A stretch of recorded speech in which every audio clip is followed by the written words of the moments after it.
Hey guys, welcome back to Shep Talk. Welcome to my review of If.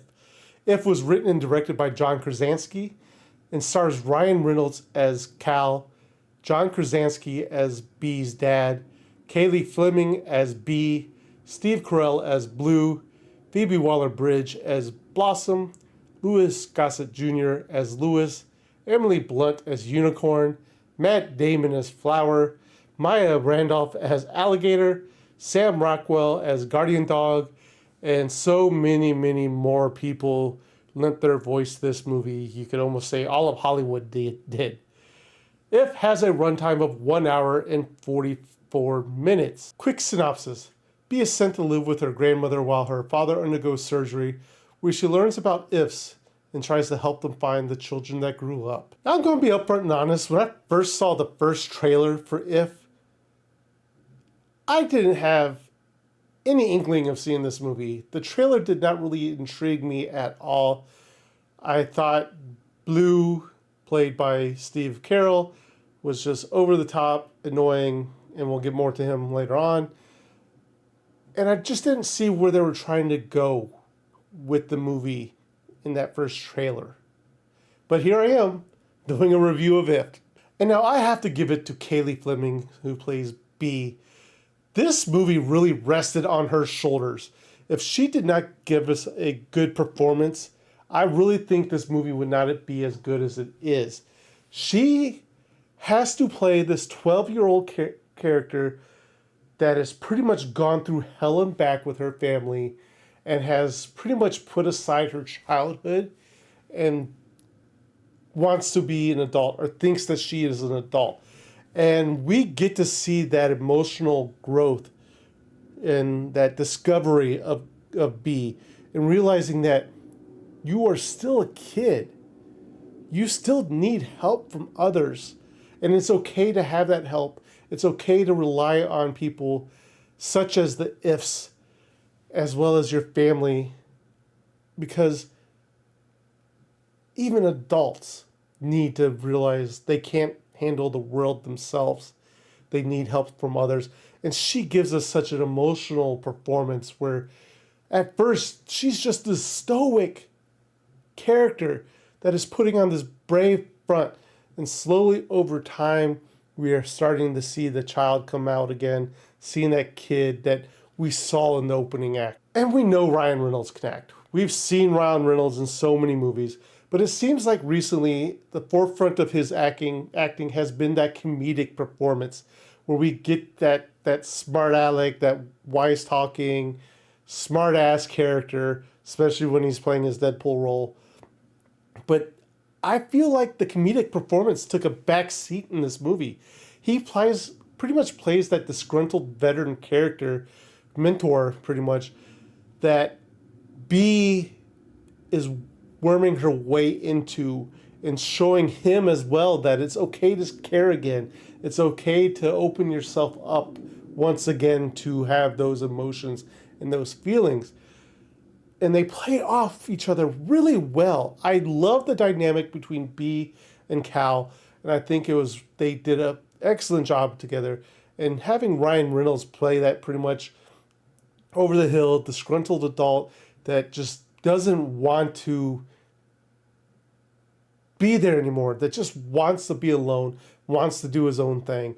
And with that side of comedic talent in there, we know, he gives us some comedic performance, but I really think he is backseat to Kaylee's B and having her be the person that tries to bring out the comedic talents. But we also have, the ifs, and I'll talk about them a little bit later and what they bring to the table. And oh my God, Michael Giacchino, the composer for this movie, what you did with those songs in your movie just almost killed me. They brought so many emotions to the forefront. Without even having the actors having to speak, you knew what was going on in that scene and what he wanted you to feel. Like there were so many good songs played throughout that movie that I was almost kind of taken away from the scene itself and just thinking about what I was feeling listening to your song choices that you made. 100% love the incorporation of the music in this show. I think it adds to the scene, doesn't take away. It's really well done. And I can't review a movie called if I don't talk about the ifs. And really, this movie focuses on two ifs primarily. That's Blue and that's Blossom. And we'll first talk about Blue.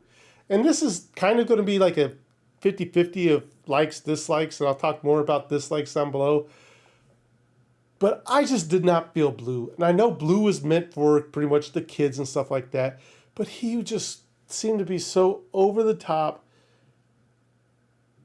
annoying, and just like, I wanted to punch him so many times. And I get it, right? That he is some kid's imaginary friend. There's more to his backstory, and he is pretty much an emotional support if as well. But I feel like, man, the kid that thought him up and that dealt with him just, he was going through a lot of, that was the if that he needed in his life. But then we get Blossom. And Blossom is, I would think, to me, the most kind, warm-hearted, supportive if. She seemed to be there for like everybody that came into, her circle. She would be so kind and courteous and serve tea. And you just felt bad that, her child forgot about her and left her behind, because you'd think you'd want to be with someone like Blossom, and just all the support that she seemed to be there for or be with. She was so sweet and kind. I loved watching Blossom on the screen. Now let's get on to, some of my dislikes or nitpicks in the movie. And for the first act, I'm going to say, actually, I think both of my dislikes that I bring up in here are pacing. The first act, I get it. It is an establishing time. We are seeing Kaylee or B and her family and all the and all the trouble that they are going through. And it is there to give us that emotional connection to B and what she's feeling and how she has changed since being that little kid. But after a few minutes of it, I really felt like we understand what's going on. Let's move to the next act and let's get to the main meat of the story. And as mentioned above, we really only focus on two ifs, even though the trailer and even though this movie shows us a ton more ifs. And I realize that if we focus on more than two ifs, that the story could drag out a little bit more. And I think it could have used an extra 15 minutes here or there to give us a little bit more interaction with the ifs. Give us, some more understanding. Let us see their connection to maybe not the kids that they lost, but maybe some new kids that come in the block or something like that. I just wanted to see a little bit more of the ifs and how they were dealing with being abandoned by their kids. Which then also leads me into the other part of the pacing issue. I think once it got out of that first act, once it set up that emotional connection for B and her family and to us, it hit the floor and it ran. Like, I feel like once we got to the story, it just was on autopilot. It was like zoom, and we were done. Like, B found Cal introduced her to the ifs, she started helping the ifs, and boom, we're done with the movie. I thought we could have slowed that down a little bit more. Give us more backstory on the ifs. Give us a little bit more interaction with B and Cal and finding these ifs new homes.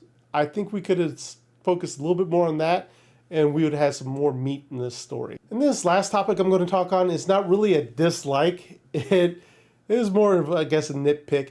This movie does do a twist in here, and I'm not going to spoil it, or if you don't want to hear anything more about it, you can skip ahead about 30 seconds.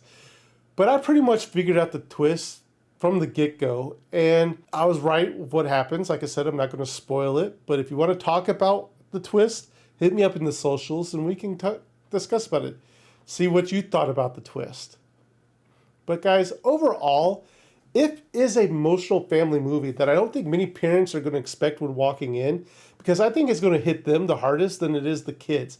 I think the kids are going to enjoy the imaginary friends and all their aspects that we see on screen and really relate to Kaylee Fleming as B, while we're going to pretty much relate to the ifs or their story of the adults or the kids growing up into adulthoods and leaving them behind.